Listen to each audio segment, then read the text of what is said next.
조선시대의 깊은 산자락에 둘러싸인 한 고을에 산을 넘고 맑은 계곡물을 건너 북적이는 장터로 향하던 떠돌이 장사꾼이 있었습니다. 그의 이름은 길손이었죠. 하늘이 높고 구름이 맑은 가을날 그는 삐걱거리는 낡은 지게를 메고 풀벌레 소리가 가득한 외딴 산길을 홀로 걷고 있었답니다. 길손은 화려한 비단 옷을 입은 부잣집 자제도 관복을 차려입은 관가의 자손도 아니었습니다. 그는 거친 손과 그을린 얼굴로 오직 두 팔로 생계를 일구는 성실한 사내였습니다. 그는 이 고을에서 저 고을로 장터마다 다니면서 바늘에서부터 옷감까지 소소한 물건들을 팔고 있었죠. 그의 누더기 같은 도포 안에는 정직함과 선한 마음이 가득했답니다. 어느 날 길손이 이끼 낀 길목에 돌로 된 높은 벽 옆으로 지나가고 있었습니다. 길손은 해진 옷을 입은 아이들 몇몇이 모여 활활 타오르는 장작불에 무언가를 가져다 대려고 하는 것을 보았습니다. 아이들은 웃음소리를 내며 즐거워하고 있었습니다. 호기심과 걱정이 뒤섞인 마음으로 가까이 다가간 길손은 눈앞에 펼쳐진 광경에 숨이 멎는 듯했죠. 이게 무슨 짓이냐? 길손이 굵은 목소리로 소리쳤습니다. 아이들은 두꺼비를 불에 던져 구우려고 하고 있었던 것입니다. 불길 앞에서 몸부림치는 두꺼비의 모습에 길손은 가슴이 찢어지는 듯 아팠습니다. 생명을 함부로 다루는 모습이 그의 따뜻한 마음을 깊이 아프게 하였죠. 길손은 불길 속에서 작은 몸을 비틀며 고통스러워하는 두꺼비를 가엾게 여겨 차마 눈을 떼지 못하였습니다. 두꺼비의 흑빛 피부가 조금씩 불에 그을리기 시작하는 모습이 그의 마음을 쓰라리게 하였답니다. 길손은 허리춤에서 무언가를 꺼냈습니다. 그리고는 말했습니다. 자, 이걸 받고 저 가엾은 생명은 나에게 넘겨라. 길손이 달아 해진 엽전 면 잎을 꺼내어 아이들 앞에 조심스레 들이밀었죠. 아이들의 까맣게 그을린 얼굴에 환한 미소가 번졌습니다. 아이들은 서둘러 두꺼비를 길손에게 건네주었습니다. 아이들은 반짝이는 엽전을 보자마자 까맣고 작은 손으로 냉큼 돈을 움켜쥐고 가을 단풍이 물든 산속으로 재빠르게 도망쳤습니다. 길손은 두꺼비를 자신의 거친 손바닥 위에 조심스레 놓았습니다. 두꺼비의 흑빛 피부는 불에 조금 그을려 군데군데 검게 변해 있었고 작은 몸은 겁에 질려 떨고 있었답니다. 길손은 주변을 둘러보다 이끼 낀 바위 틈새로 흐르는 맑은 샘물을 발견하였습니다.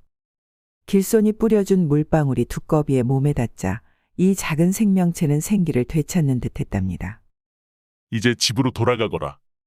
길손은 부드러운 목소리로 속삭였습니다. 작은 생명이 풀잎 사이로 느릿하게 기어가는 모습을 보자 길손의 얼굴에는 흐뭇한 미소가 번졌죠. 그는 낡은 도포의 먼지를 툭툭 털어내고 무거운 지게를 다시 짊어졌죠. 길손은 지게끈을 어깨에 단단히 고정시키고 장터를 향해 발걸음을 옮겼습니다. 열심히 길을 걸어 길손은 마침내 경상도의 큰 장터에 도착하였답니다. 북적이는 장터 한켠 길손은 지게를 내려놓고 잠시 땀을 닦았습니다.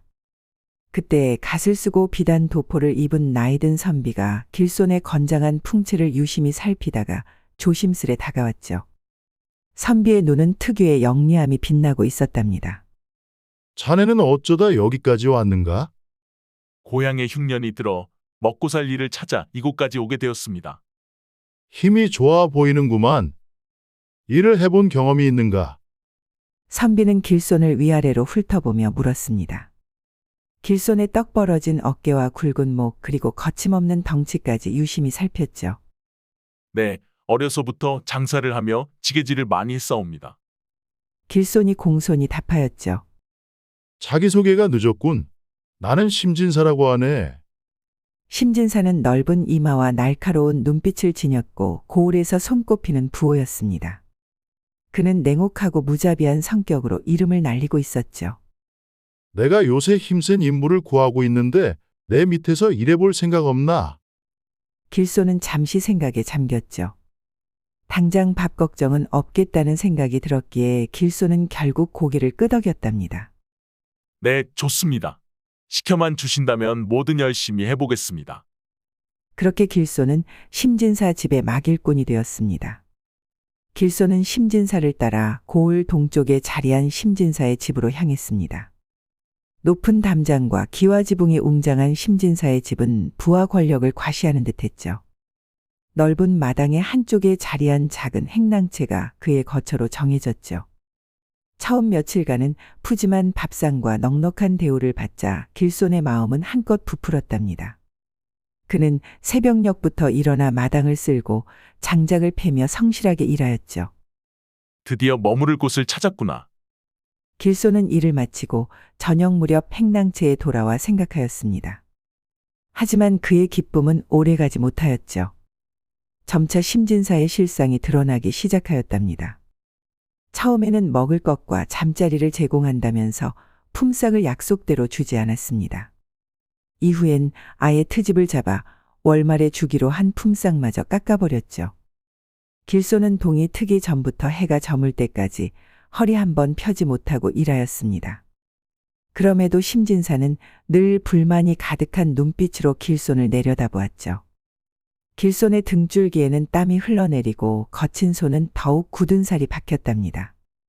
심진사는 길손에게 밥도 제대로 주지 않았습니다.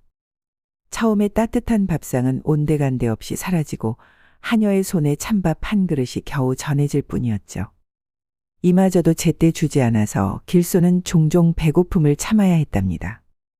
심진사는 그저 착취할 뿐이었고 밑에 있는 사람들을 사람으로 대접하지 않았습니다. 길손은 이내 자신이 내린 선택을 후회하기 시작하였답니다. 그러던 중 심진사의 차가운 대우 속에서도 길손에게 작은 온기를 전해준 이가 있었습니다. 바로 부엌을 맡은 하녀 초란이었죠. 초란은 23의 나이로 어릴 적 병으로 부모를 모두 잃고 빚을 갚지 못해 종살이로 팔려온 불운한 여인이었답니다. 그녀는 심진사 댁에서 오랫동안 부엌 일을 맡아 해왔죠. 초란의 얼굴은 고된 노동에도 불구하고 복숭아꽃처럼 아름다웠습니다. 그녀는 말수가 적었지만 다정한 성품과 맑은 눈빛, 부지런한 손끝을 가진 여인이었죠. 부엌 일을 맡은 초란은 매일 음식을 준비하고 설거지를 하면서 심진사 집안 사람들의 입에 맞는 음식을 만들었답니다. 어느 날 밤 길손이 하루 종일 무거운 짐을 나르고 지친 몸으로 행랑채에 돌아왔을 때였습니다. 방 안에 그릇 하나가 조심스레 놓여 있었죠. 길손이 그릇의 뚜껑을 열자 따뜻한 소고기국이 은은한 김을 내뿜었답니다. 누가 이런 정성을 베풀어 준 것일까? 길손은 놀라움과 감사함으로 중얼거렸습니다. 다음 날 우물가에서 물을 깃던 길손은 초란과 마주쳤습니다. 그녀의 수줍은 미소와 눈빛이 길손의 시선을 피했죠. 살짝 눈치를 챈 길손은 용기를 내어 그녀에게 말을 건넸습니다. 어젯밤 국을 가져다 주신 분이 혹시 아시었소? 길손이 조심스레 물었습니다. 예, 힘든 일을 하시니 기운을 돋우실 것이 필요할 듯하여서요. 초란은 얼굴을 붉히며 작은 목소리로 답하였죠. 길손은 초란에게 고개 숙여 고맙다고 인사말을 전했습니다. 그때부터 길손은 고단한 저녁마다 초란이 몰래 내어주는 따뜻한 국 한 그릇, 간간히 만들어준 꿀떡 한 접시를 통해 많은 위안을 받기 시작하였답니다. 초란의 작은 배려는 차디찬 심진사의 집에서 길손에게 유일한 희망의 불씨가 되었습니다. 초란의 따뜻한 마음이 길손에게 위안이 되고 있던 한편 심진사의 악행은 날이 갈수록 점점 더 심해지고 있었습니다. 심진사는 고을에서 악명이 높았습니다. 그의 많은 재산 뒤에는 어두운 그림자가 짙게 드리워져 있었죠. 심진사는 고을의 땅 문서를 몰래 위조하는 범죄를 저질러 많은 선량한 농민들의 터전을 빼앗아 왔습니다. 붓 한 자루와 도장 하나로 수십 명의 농부들이 하루아침에 소작농으로 전락하였죠. 심진사는 고을 창고에 보관된 새 곡식을 썩은 곡식과 교환하는 일도 서슴지 않았습니다. 이 때문에 가뭄이 들고 씨앗 농사마저 실패하면 생계가 위태로워지는 농민들의 한숨 소리가 고을 전체에 퍼졌습니다. 악덕 고리대금으로 가난한 백성들에게서 많은 이자를 벌어들이는 일 또한 심진사의 주된 수입원이었습니다. 흉년이 들거나 병이 들어 어려움에 처한 농민들은 살아남기 위해 심진사에게 빚을 질 수밖에 없었죠. 그러나 그 이자는 원금의 3배, 4배까지 불어나서 결국 대부분의 사람들은 집과 땅을 모두 빼앗기게 되었답니다. 심진사의 창고는 날로 불어나고 그의 집은 더욱 화려해졌죠. 심진사의 악행이 고을 전체를 괴롭히는 동안 길손과 초란 사이에는 조심스러운 마음의 연결이 생겨나고 있었습니다. 두 사람은 창고 한편에서 쌀을 나르거나 우물가에서 물동이를 채울 때마다 미소를 지으며 대화를 나누었죠. 이를 핑계 삼아서 자주 마주치며 짧은 대화를 이어가던 그들의 관계는 점차 깊어져 갔답니다. 날이 점점 쌀쌀해지요. 따뜻하게 입고 다니시오. 어느 가을날 길손이 우물가에서 초란에게 옷을 건네주며 조심스레 말을 건넸습니다. 초란은 고개를 살짝 숙여 미소 지으며 말했습니다. 감사합니다. 길손이 있는 곳에도 불을 따뜻하게 떼어야겠습니다. 어느 날 밤 길손이 허리를 다쳐 고통스러워하고 있을 때 초란이 찾아와 약초를 달인 물로 치료해 주었습니다.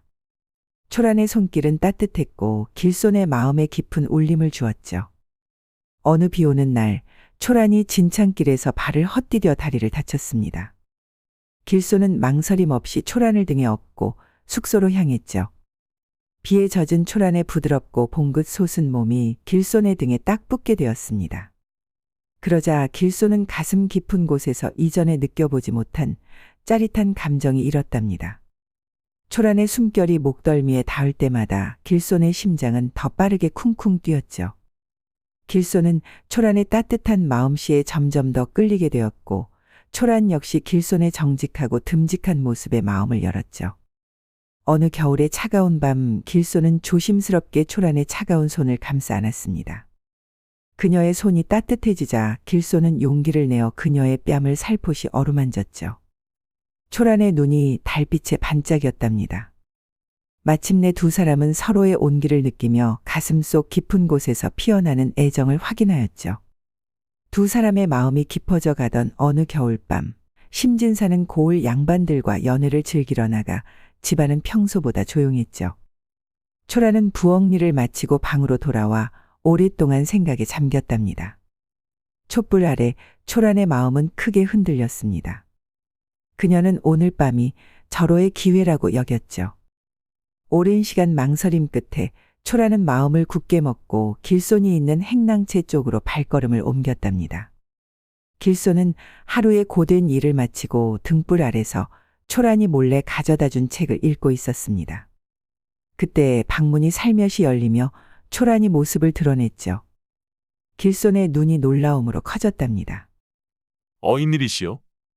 길손이 물었습니다. 오늘 밤은 더는 눈치 볼 사람이 없습니다. 제가 오늘 밤 이곳에서 보내도 될까요?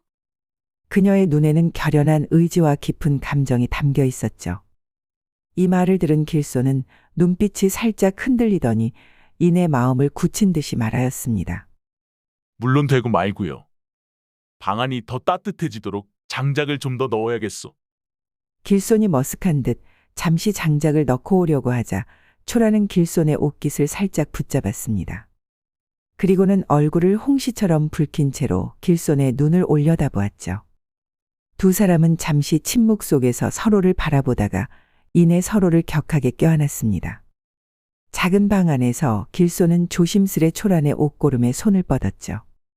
그의 손길은 떨리고 있었습니다. 초란은 눈을 감고 깊은 숨을 내쉬었답니다.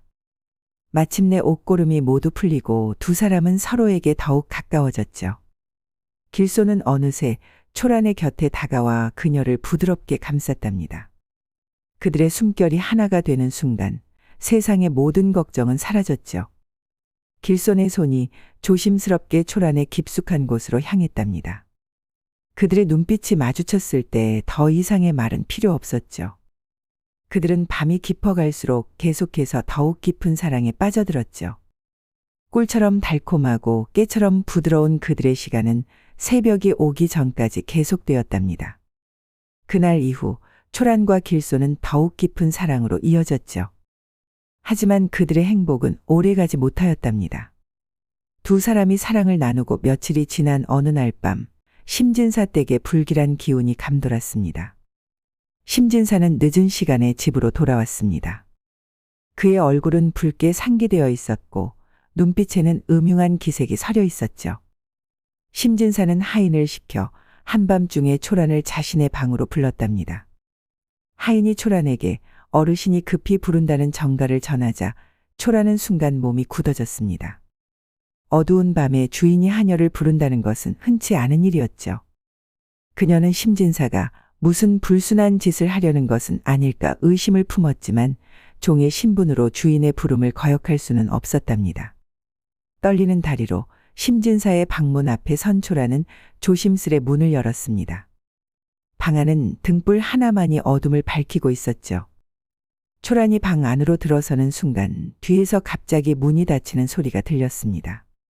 나는 오랫동안 너를 탐하여 왔다. 너는 이제 내 것이야. 심진사가 낮게 속삭였습니다.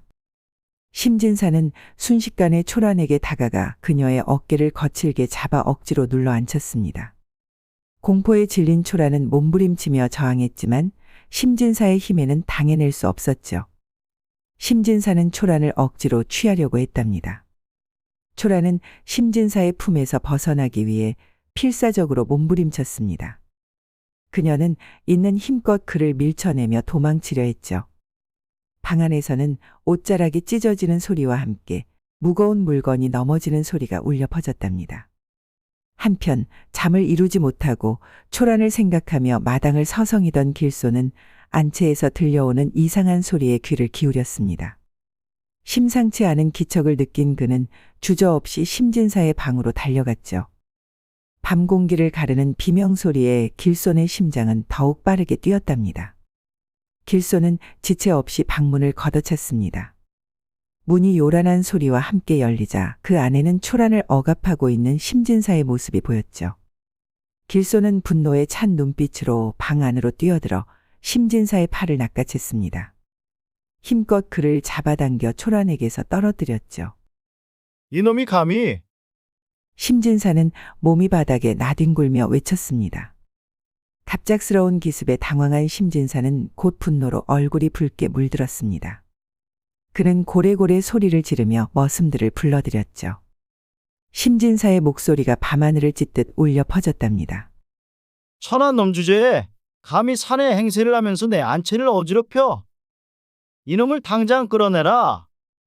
심진사의 외침에 여러 명의 머슴들이 즉시 횃불을 들고 방으로 달려왔습니다. 그들은 심진사의 명령에 따라 길손을 붙잡았죠.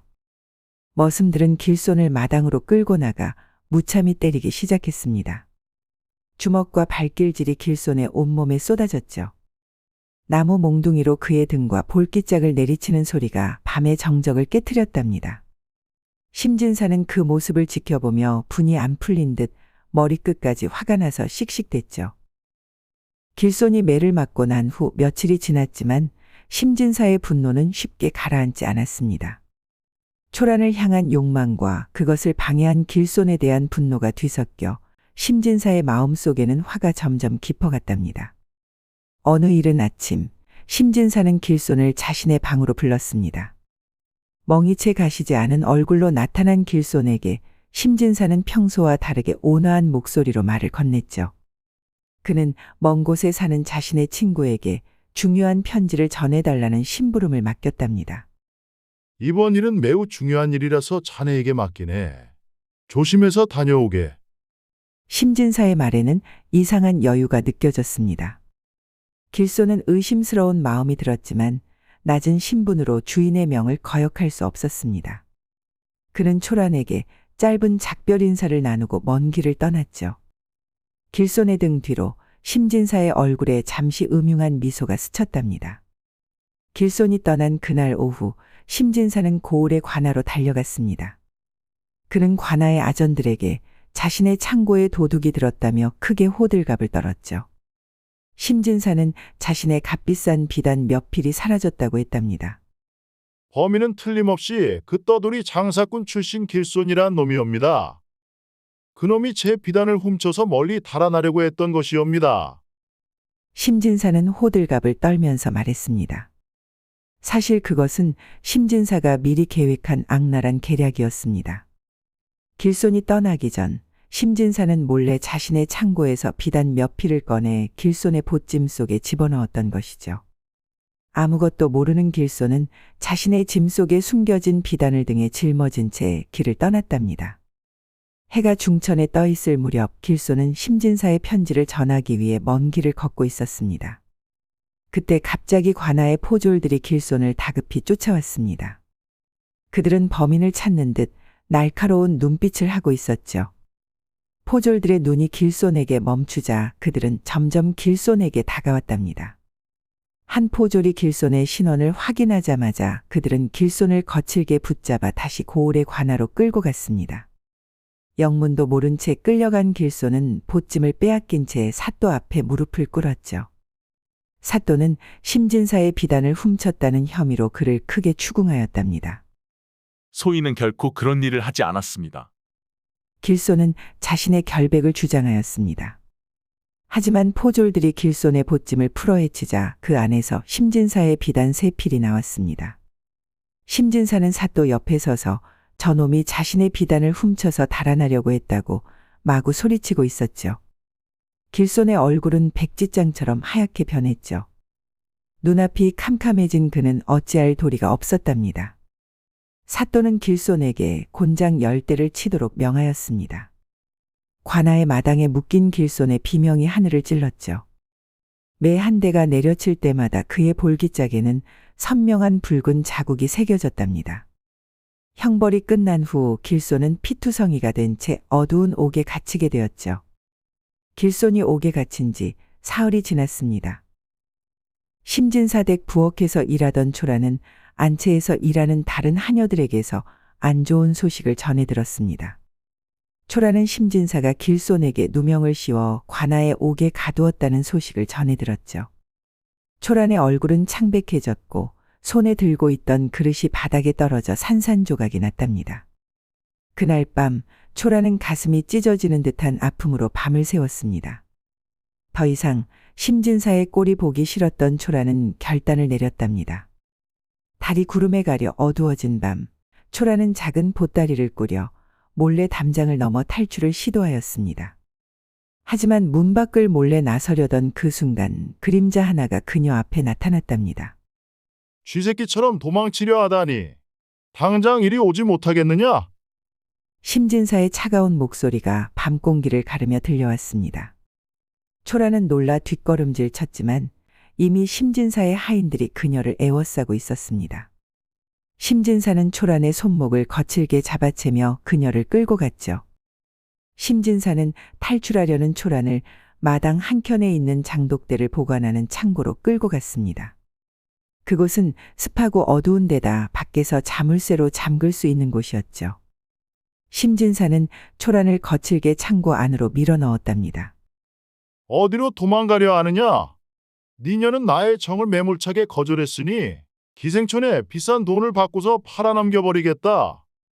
심진사의 목소리에는 도끼가 서려 있었습니다. 문이 굳게 닫히고 자물쇠 소리가 들리자 초란은 어둠 속에서 무릎을 꿇고 흐느꼈습니다. 초란을 장독대 창고에 가둔 후 심진사는 마음이 흡족해졌습니다. 그는 누구도 자신의 뜻을 거스를 수 없다고 생각하며 안방으로 들어갔죠. 비단 요와 깨끗한 이불 위에 누운 심진사는 편안한 마음으로 곧 깊은 잠에 빠져들었답니다. 하지만 그날 밤 심진사의 꿈속에 이상한 일이 벌어졌습니다.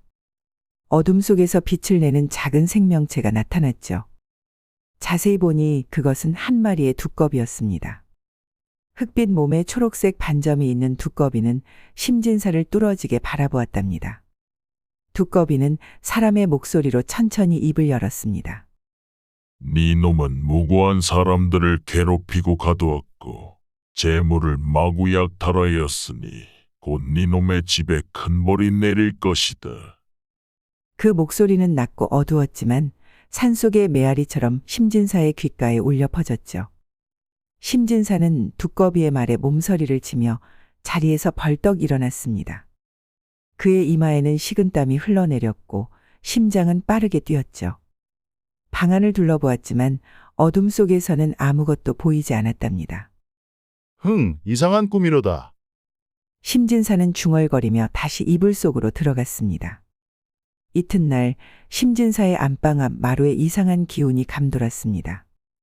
방문 앞에 앉아있는 작은 형체가 있었죠. 자세히 보니 그것은 한 마리의 두꺼비였습니다.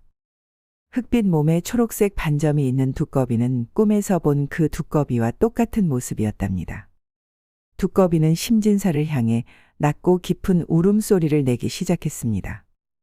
더욱 놀라운 것은 두꺼비의 입에서 보라색 연기가 마구 피어오르기 시작했다는 것이었답니다.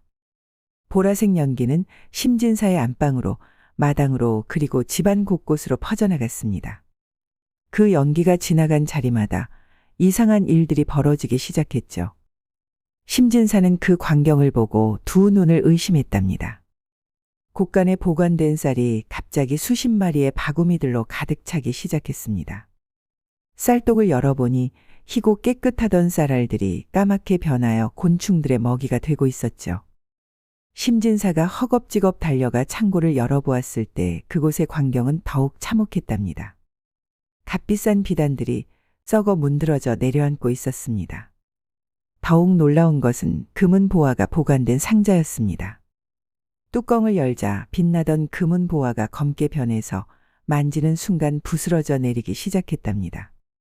심진사는 공포에 질려 소리를 지르며 뒷걸음질 쳤습니다. 그의 눈앞에서 평생 모아온 재산이 점점 사라져 가고 있었죠. 두꺼비는 여전히 안방 앞에 앉아 보라색 연기를 내뿜으며 심진사를 바라보고 있었답니다. 심진사는 자신의 재산이 사라져 가는 모습을 보고 견딜 수 없는 분노에 휩싸였습니다. 그는 두꺼비를 향해 달려들었지만 그 순간 보라색 연기가 심진사의 얼굴로 흘러들어갔죠. 심진사는 갑작스러운 기침과 함께 보라색 연기를 들이마시고 말았답니다. 연기를 들이마신 심진사의 눈빛이 흐려지기 시작했습니다. 심진사는 갑자기 주변이 달라지는 것을 느꼈답니다.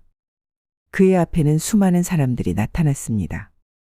그 사람들은 심진사가 재물을 빼앗고 매질하고 누명을 씌웠던 사람들이었습니다.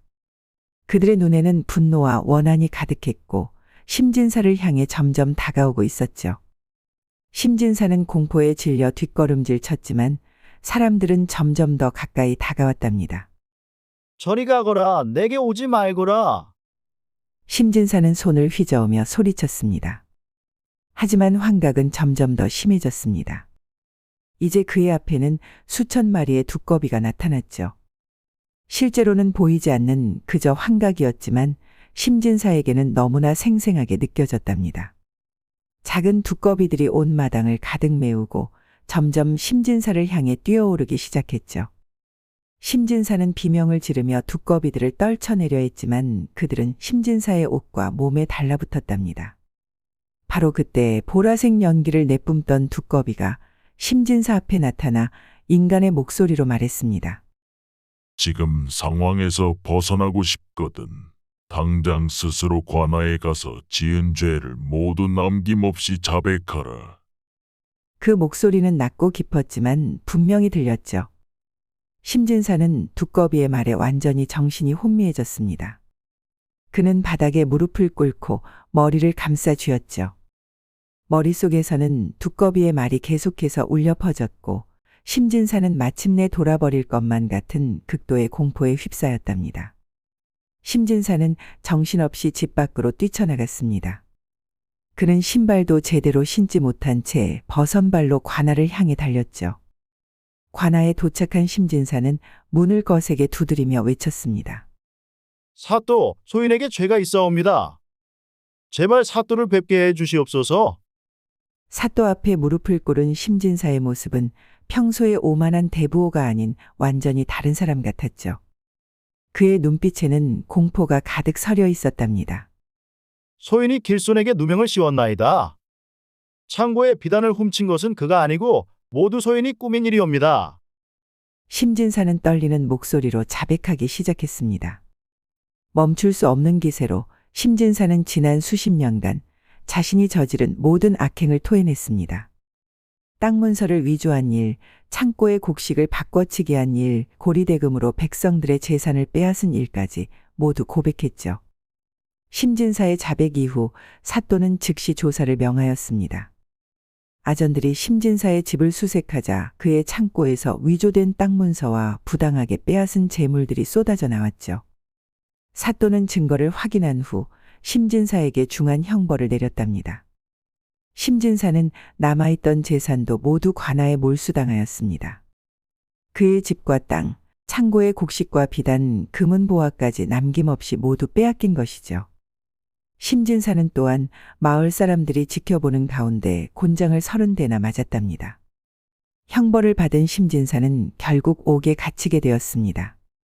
한때 고을에서 가장 권세 있던 사람이 하루아침에 죄인으로 전락한 것이죠. 두꺼비가 내뿜은 보라색 연기가 집안에 가득 퍼진 후에 심진사까지 갇히자 그의 집안은 급속도로 몰락하기 시작했답니다. 심진사 댁의 머슴들은 더 이상 이곳에 머물 이유가 없어서 뿔뿔이 흩어졌습니다. 주인이 없는 집은 날이 갈수록 휑해졌고 인기척이 사라져 정막만이 감돌았죠. 한때 사람들로 북적이던 저택은 쓸쓸함으로 채워져 갔답니다.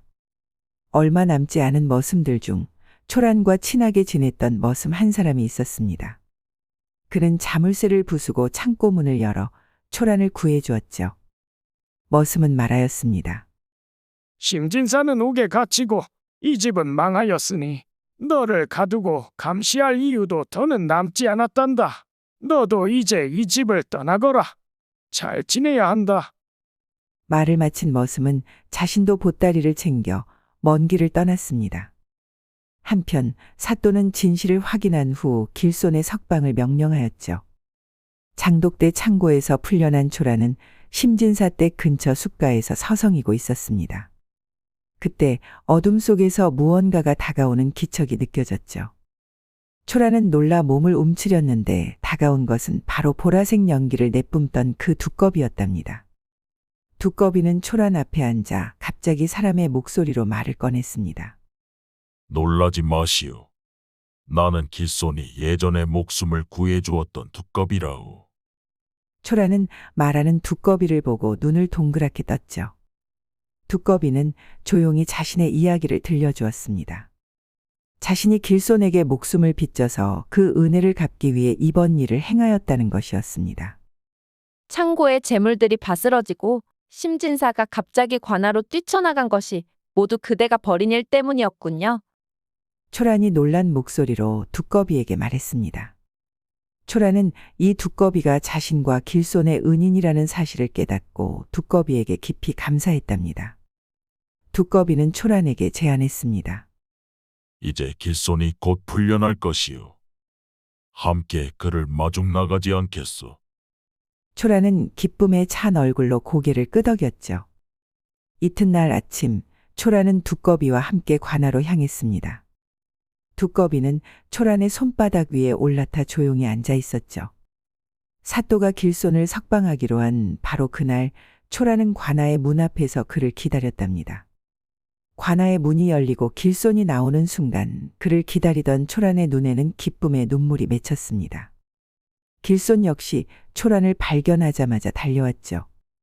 두 사람은 사람들의 시선도 아랑곳하지 않고 서로를 부둥켜 안았답니다. 오랜 시간 겪었던 고통과 슬픔이 눈물로 쏟아져 나왔죠. 초라는 길손에게 지난 일의 자초지종을 모두 알려주었습니다. 두꺼비의 도움과 환각 그리고 왜 심진사가 자백하게 되었는지를 상세히 설명했죠. 이야기를 들은 길손은 초란의 손바닥 위에 앉아있는 두꺼비를 바라보았답니다.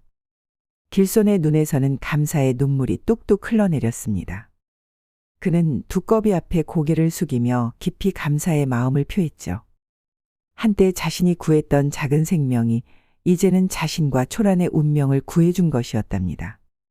두꺼비는 자신이 받은 은혜에 보답한 것뿐이라고 길손에게 정중히 말하였죠. 사또는 두 사람에게 특별한 선처를 베풀었습니다. 그들은 사또의 명으로 몰락한 심진사의 집에서 벗어나서 완전히 자유의 몸이 되었죠. 이후 길손과 초라는 고을의 축복 속에 혼례를 올렸습니다. 마을 사람들은 모두 모여 두 사람의 새로운 출발을 축하해 주었답니다. 평화로운 날들이 이어지고 길손과 초라는 새로운 삶을 시작하였습니다. 길소는 과거의 떠돌이 장사꾼 경험을 살려 마을 장터에서 작은 장사를 시작하였죠. 그는 옷감과 실, 바늘 등 생활에 필요한 물건들을 정직한 값으로 팔았답니다. 길손의 장사는 날이 갈수록 번창하였습니다. 마을 사람들은 그의 정직함과 친절함에 마음을 열었고 그의 가게는 늘 손님들로 붐볐죠. 초란도 길손의 곁에서 장사를 도우며 부지런히 일했답니다. 장사를 하는 진열대 옆에는 항상 특별한 것이 있었습니다. 작은 도자기 그릇에 담긴 맑은 물과 깨끗하게 지은 밥덩이가 늘 놓여 있었죠. 지나가는 사람들은 궁금해했지만 길소는 그저 미소만 지었습니다. 이것은 나의 은인을 위한 것이요. 누군가 물으면 길소는 이렇게 대답할 뿐이었습니다. 사실 그 음식은 두꺼비를 위한 것이었습니다. 길소는 두꺼비가 자신과 초란에게 은혜를 베풀어 준 것에 깊이 감사했고 매일 정성스럽게 음식을 마련했죠. 장터가 한가해지는 오후가 되면 두꺼비는 조용히 나타났습니다. 두꺼비는 길손이 준비한 밥과 물을 맛있게 먹고 초록빛 반점에서 은은한 빛을 내며 감사의 마음을 표했죠.